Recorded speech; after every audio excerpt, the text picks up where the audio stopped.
या महानगरपालिकेला लोकाभिमुख आणि पारदर्शी प्रशासन देण्याच्या बद्दल मी आणि शिंदे साहेबांनी जी लोकांना मतं मागितली होती आणि मुंबईच्या जनतेने जो प्रतिसाद दिला होता त्या प्रतिसादाला अनुरूप अशा प्रकारचं आज या ठिकाणी पदारोहण होत आहे। मी विशेषतः महापौर सौ रितू तावडे यांचं अभिनंदन करतो। एक अनुभवी आणि अस्सल मराठी चेहरा म्हणून त्यांच्याकडे बघितलं जातंय। त्यांनी मागच्या काळातही मुंबईकरांच्या प्रश्नांकरता नेहमीच आक्रमक अशा प्रकारची भूमिका घेतलेली आहे आणि मला विश्वास आहे की यापुढे देखील त्यांच्या माध्यमातून मुंबईच्या विकासाचा जो कार्यक्रम महायुतीच्या सरकारने सुरू केलेला आहे तो आता महानगरपालिकेच्या माध्यमातून अतिशय चांगल्या पद्धतीने राबवला जाईल। सोबतच उपमहापौर म्हणून जुने जाणते अनुभवी शिवसैनिक संजय घाडी त्या ठिकाणी आहेत। त्यांच्याही अनुभवाचा फायदा हा निश्चितपणे मिळेल। आमचा हा प्रयत्न असेल की हिंदुहृदय सम्राट शिवसेना प्रमुख बाळासाहेब ठाकरे यांच्या जन्मशताब्दीच्या निमित्ताने त्यांना अपेक्षित अशा प्रकारचं प्रशासन या महानगरपालिकेच्या माध्यमातून आम्ही चालवू आणि आमचे महापौर उपमहापौर आणि आमचे सगळे पदाधिकारी मिळून या महानगरपालिकेला एक दिशा देतील आणि सामान्य मुंबईकरांची जी स्वप्न आहेत ती स्वप्न पूर्ण करण्याचं काम ते करतील। त्याला पूर्ण ताकद देण्याचं काम महायुतीचं सरकार करेल। मी आणि माननीय शिंदे साहेब पूर्ण ताकदीने आम्ही त्यांच्या पाठीशी उभं राहू आणि त्यांच्या माध्यमातून जी आपण नवीन मुंबई घडवतो आहोत त्याला गती देण्याचं काम आम्ही करू।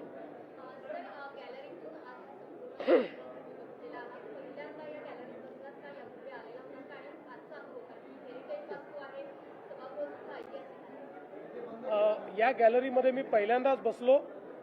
यापूर्वी एका कार्यक्रमाकरता या सभागृहात बसलो होतो पण गॅलरीमध्ये कधी बसलो नव्हतो आणि अशा प्रकारे सभागृहाचं कामकाज देखील मी पहिल्यांदाच बघितलेलं आहे आणि मला अतिशय समाधान आहे की अशा पद्धतीनं या ऐतिहासिक वास्तूमध्ये ज्याला आपण सांगितलं की हेरिटेज अशा प्रकारची प्रॉपर्टी आहे त्या ठिकाणी अशा एका महत्त्वाच्या सोहळ्याचं साक्षीदार होणं हे देखील मला असं वाटतं अतिशय महत्त्वाचं आहे। सर, तुम्ही ज्या प्रमाणे आव्हान केलं होतं ट्रिपल इंजिन सरकार असावं, आता हे तिसरं इंजिन तुमच्यासोबत जोडलं गेलेलं आहे, काय बदल दिसू शकतो मुंबईकरांना आणि अपेक्षा वाढतील का मुंबईकरांच्या?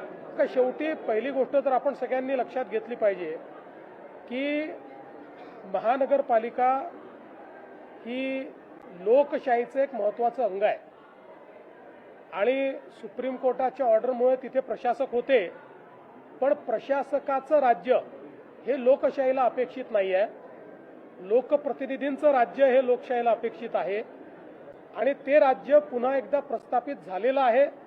त्यामुळे मला विश्वास आहे की जनसामान्यांना आपले लोकप्रतिनिधी हे अधिक जवळचे वाटतात, ते अधिक अप्रोचेबल आणि ॲक्सेसेबल वाटतात। तो परिणाम मुंबईमध्ये दिसून पडेल।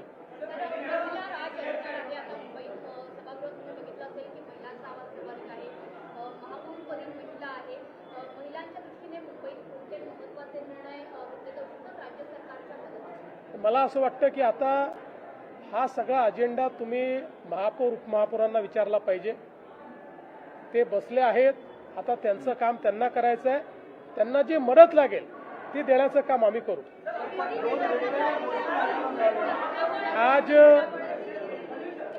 आज बहुत हर्ष की बात है कि मुंबई महानगर पालिका में हमारी भारतीय जनता पार्टी शिवसेना महायुति की महापौर श्रीमती रीतू तावड़े, इनका निर्विरोध चुनाव हुआ है और साथ ही में उपमहापौर के तौर पर हमारे महायुति के संजय घाड़ी, इनका चुनाव हुआ है। मैं दोनों को बहुत बहुत बधाई देना चाहता हूं। विशेष रूप से हम लोगों ने जनता को जो वादे किए थे, उन वादों को पूरा करने का काम अब ये महानगर पालिका करेगी। श्रीमती रीतू तावड़े एक अनुभवी इस प्रकार की नगर सेविका है। उन्होंने पिछले समय भी बहुत जनताभिमुख इस प्रकार का कार्य किया है। उनको महानगर पालिका के प्रशासन की भी समझ है, जनता की नब्ज को भी वो जानती है।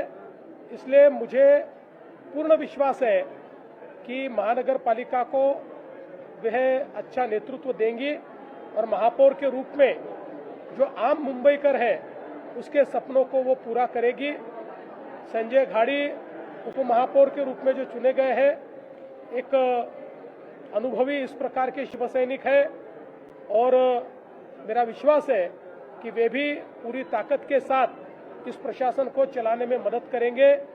हमारा प्रयास ये होगा कि ये साल हिंदू हृदय सम्राट शिवसेना प्रमुख बाला साहेब ठाकरे जी के जन्म शताब्दी का साल है, इसलिए उनके सपनों को पूरा करने का प्रयास हमारी महानगर पालिका के माध्यम से होगा और साथ साथ समूचे देश में प्रधानमंत्री मोदी जी ने जिस प्रकार से जन जन के लिए विकास का कार्य किया है, गरीब मध्यम वर्गीय सभी तक जो विकास पहुंचाया है, उसी विकास को आम मुंबईकर तक पहुंचाने का काम हमारी महानगर पालिका करेगी। ये मुझे पूर्ण विश्वास है। मैं और एकनाथ शिंदे जी पूरी ताकत के साथ इस महानगर पालिका को मदद करेंगे।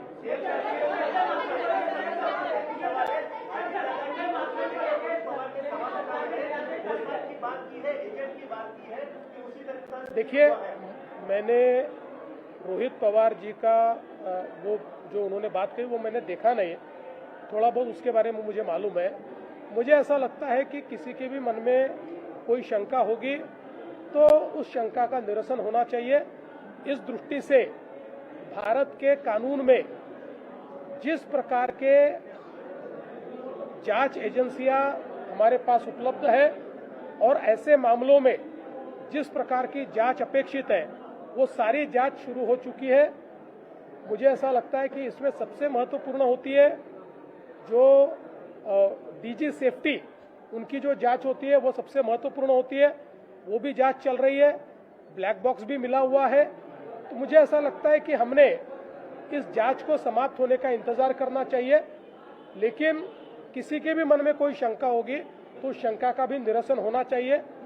मैं तो स्पष्ट रूप से कहना चाहता हूं कि सबसे पहले केंद्र सरकार को मैंने ही चिट्ठी लिखी थी कि इस प्रकार का ये जो एक एक्सीडेंट हुआ है, इसकी पूर्ण रूप से जांच होनी चाहिए, क्योंकि आगे में अगर इसमें क्या क्या गलतियां हुई है ये समझ में आएगा, तभी हम लोग हमारे आसमान को और हमारे एविएशन को सेफ रख पाएंगे और केवल नेता ही नहीं, आम जनता को भी हम लोग सेफ रख पाएंगे।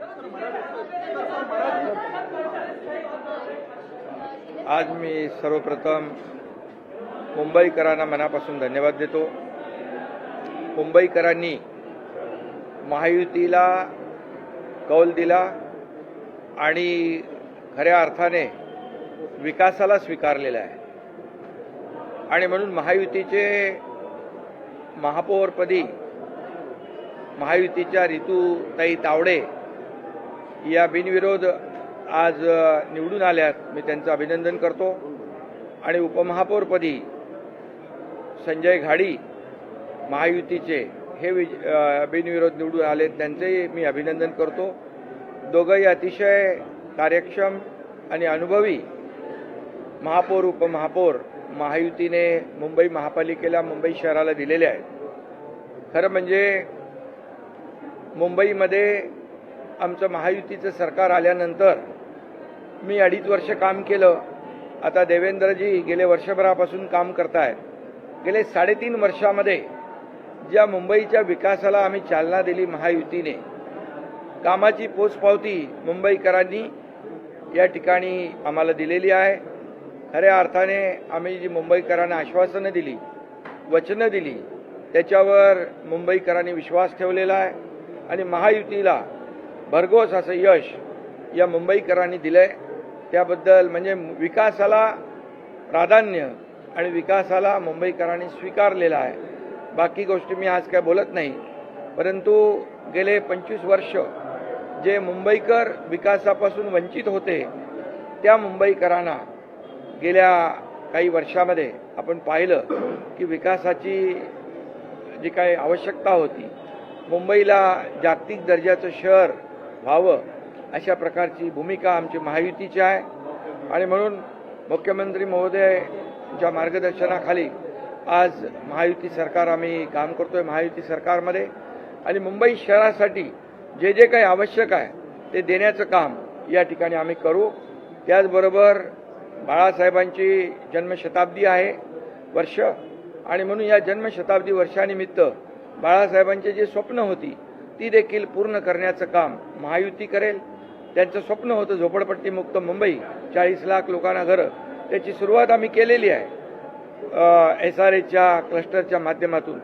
आणि म्हणून मुंबईकरांना विकास पाहिजे आहे आणि म्हणून विकासाला त्यांनी स्वीकारलेला आहे. मुंबई खड्डेमुक्त झाली पाहिजे, मुंबईला शुद्ध पिण्याचं पाणी मिळालं पाहिजे, मुंबई भ्रष्टाचार मुक्त झाली पाहिजे, मुंबई प्रदूषण मुक्त झाली पाहिजे, मुंबई ड्रग फ्री झाली पाहिजे. अशा प्रकारची भूमिका सरकारची महायुतीची आहे. आणि त्यामुळे मुंबई हे जागतिक दर्जाचं शहर आहे. त्याच्यामध्ये जे जे काही आवश्यक आहे ते देण्याचं काम महायुती सरकार करेल. या दोन्ही महापौर आणि उपमहापौर आणि सर्व महायुतीच्या पदाधिकाऱ्यांना पूर्ण पाठिंबा महायुती सरकार देईल हा विश्वास या ठिकाणी देतो. आणि त्याचबरोबर देशाचे प्रधानमंत्री नरेंद्र मोदीजी यांनी मुंबईला ग्लोबल फिनटेक कॅपिटल करायचं अशा प्रकारचं जे स्वप्न पाहिलेलं आहे. कारण ज्या वेळेस मुंबईला प्रधानमंत्री महोदय उद्घाटनाला येतात त्या वेळेस त्यांना अपेक्षित असलेली मुंबई, बाळासाहेबांना अपेक्षित असलेली मुंबई या ठिकाणी देण्याचं काम महायुती करेल असा विश्वास या ठिकाणी देतो. आणि पुन्हा एकदा मी महायुतीच्या सर्व कार्यकर्त्यांचं मनापासून अभिनंदन करतो की त्यांनी मेहनत घेऊन महायुतीचे नगरसेवक निवडून आणले, महायुतीला मोठा विजय मिळाला. आणि म्हणून मुंबईकरांना पुन्हा एकदा मनापासून मी खूप खूप धन्यवाद देतो.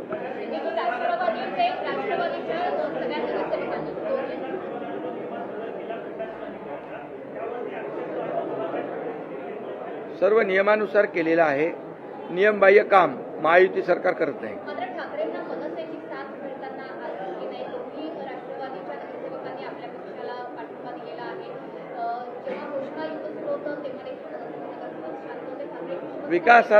विकासाला पाठिंबा त्यांनी दिलेला आहे आणि त्यांना विश्वास आहे की महायुती सरकार गेले 3.5 वर्षामध्ये जे काम करते आहे आणि त्या कामावर त्यांनी विश्वास दाखवला आहे. त्यांना विकास पाहिजे, ते सोबत येत आहेत.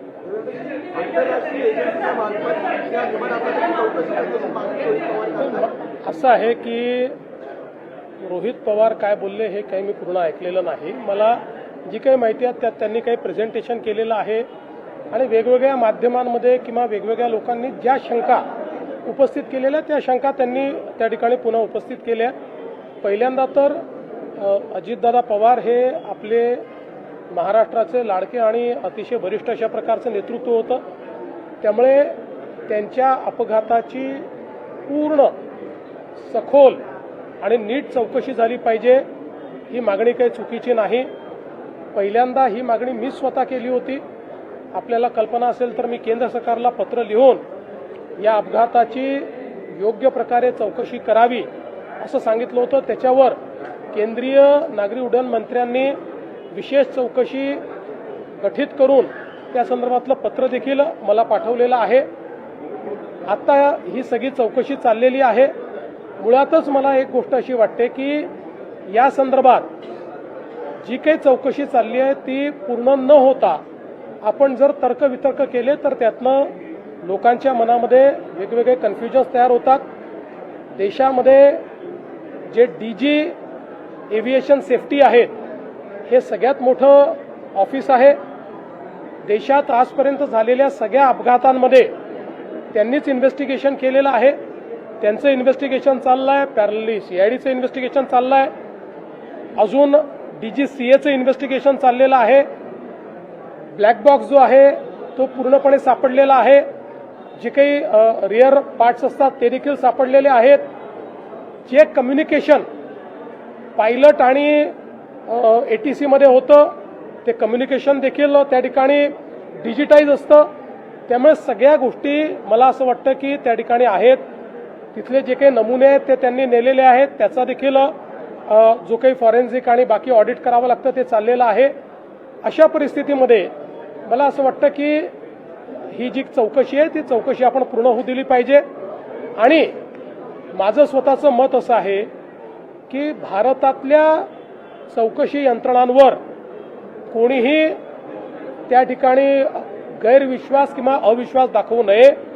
कारण आज भारतातल्या चौकशी एजन्सीज या आंतरराष्ट्रीय स्तराच्या आहेत. अनेक छोट्या देशांमध्ये आपल्याकडनं चौकशी करता लोक बोलवले जातात. मला असं वाटतं की ठीक आहे, भावनेच्या भरात कदाचित ते असं बोलले असतील, पण साधारणपणे आपल्या देशातल्या एजन्सीजवर आपण कधी अविश्वास अशा पद्धतीनं दाखवत नाही. याही ठिकाणी दाखवण्याचं कारण नाही. आपल्या सर्वांचेच ते लाडके नेते होते. प्रत्येकालाच असं वाटतंय की त्यांच्या या अपघाताचं सगळं सत्य बाहेर आलं पाहिजे. ते सत्य निश्चितपणे बाहेर येईल हा मला विश्वास आहे. या संदर्भात त्यांचे जर काही मुद्दे असतील तर ते त्यांनी DG सेफ्टीकडे पाठवून दिले पाहिजेत आणि त्या संदर्भात DG सेफ्टीने त्याही संदर्भातले जे काही शंका असतील त्या शंकांचं निरसन केलं पाहिजे. आणि मला असं वाटतं की एकूणच शंका व्यक्त करणं काही चुकीचं नाहीये. फक्त कुठल्याही राजकीय हेतूने याचा उपयोग होणार नाही आणि आपण अजितदादांच्या दुर्दैवी मृत्यूचं राजकारण करणार नाही. याबाबत मात्र प्रत्येकाने मी कुठल्या व्यक्तीचं बोलत नाही, प्रत्येकाने याबद्दल जरा लक्ष दिलं पाहिजे.